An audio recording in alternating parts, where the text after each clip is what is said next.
Hello everyone, welcome to Lionheart. I'm Aditya. In the previous video, I talked about the policies of Samudragupta and how in the 4th century he united most of the Bharat under his flag. If you haven't checked out my video, please do it now. But even the legendary Samudragupta did not think of extending his empire all the way down to the south. This was because it was not possible in those days to extend such a great empire due to great distances and difficult terrains. So for most of the history, the Deccan remains divided among various kingdoms and the conflict of land among them continued. But today we'll talk about a legend often forgotten in the list of warrior kings having great administrative skills and who was fairly successful in unifying the Deccan. A fearless warrior, a patron of art and architecture. Let's talk about Pulakesin II.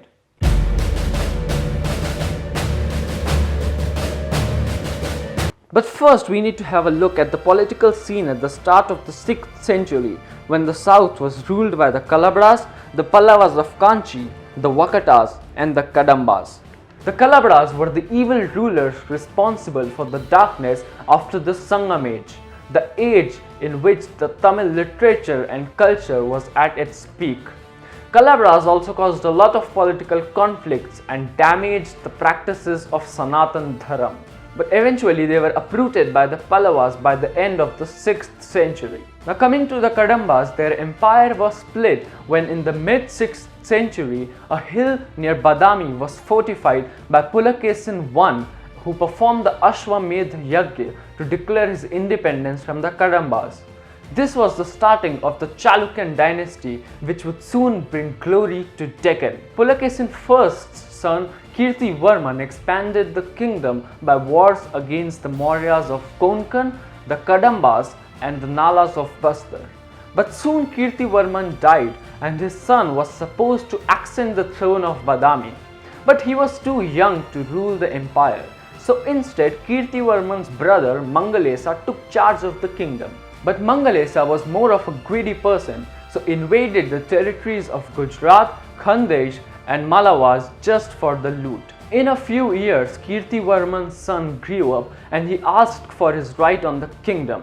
But Mangalesa, who had already grew greedy and power hungry, denied him of that right. But who knew that this young boy was not an ordinary prince? He, by his own powers and the little support that he had, waged a war against Mangalesa, defeated him and proclaimed himself the king.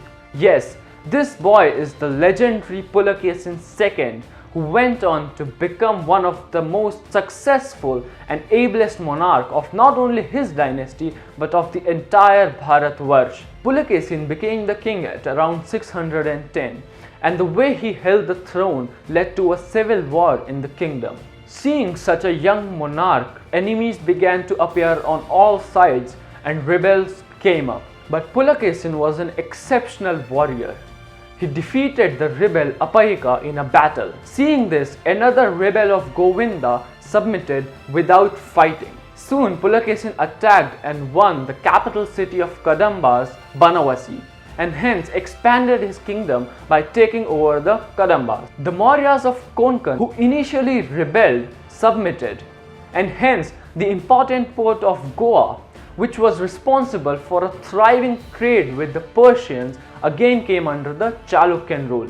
In a similar manner, the Alupas of South Kannada, the Gangas of Mysore, all were reduced to submission by Pulakesin. The Gangas of Mysore even offered their daughter for marriage to Pulakesin, who later became the mother of his son Vikramaditya. Such fame of Pulakesin's arms, added with the growing fear of the North Indian king Harsha, forced kingdoms such as the Latas and the Mallavas to submit to Pulakesin. In a span of just 3 to 4 years of his rule, young Pulakesin extended his kingdom up to the river Narmada, covering the entire present-day Karnataka, Maharashtra, Gujarat, Andhra, Chhattisgarh.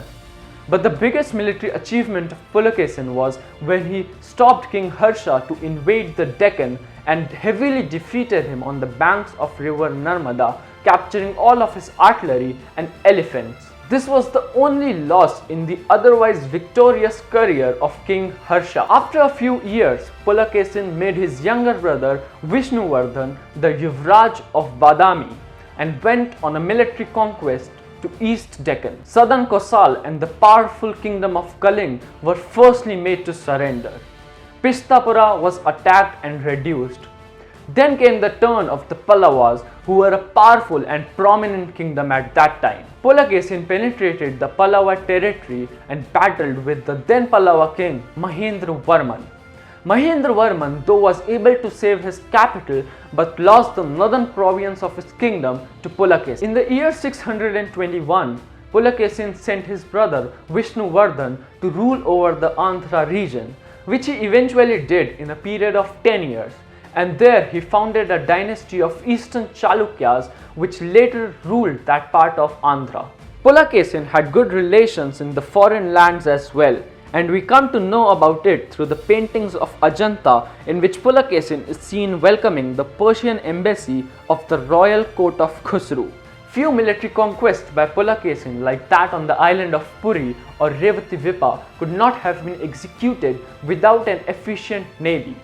Also, the maritime trade during that time was at its peak, so required protection from pirates or other such forces. Thus, it is of no doubt that Pulakesin, even in the 7th century, had powerful maritime traditions, and there are personal experiences of European traders and Persians recalling that Deccan navy was one of the greatest and largest that they had ever seen. Pulakesin, being a great patron of architecture as well as art, was the one to take Chalukyan architecture to a new level. The development of temples at Ahiole, Pattadakal and the rock architecture and paintings of Ajanta show the architectural masterpieces and the great skills of builders of those times. The Jain temple of Meghuti and the Malagati Shivalaya at Badami, the architectural wonders built during the era of Pulakesin, were just exceptional. The temples of Pattadakal mark the next stage in the development of Chalukyan architecture. Temples like Papantha, Sangameshwar and Virupaksha are the standing examples of the exemplary skills of these builders. Pulakesin marked the glorious period of Deccan, his flag covering most of South India. He had titles such as Prithvivallabh, which means Lord of the World, and Dakshinparmeshwar, which means Lord of the South. But a great warrior like Pulakesin also suffered a defeat in the battlefield when he was ambitious to take over the Pallava capital. But this time he had to battle against Narsimhavarman, son of Mahendravarman. But Narsimhavarman was prepared for this battle for years, and along with the Lankan prince Manuvarma, he fought several battles with Pulakesin and emerged to be victorious. But this was the last battle of Pulakesin in which he died. Nevertheless, the era of Pulakesin is the period of glory in Deccan, and Pulakesin is truly our legend. If you like my video, please do share and subscribe to my channel Lionheart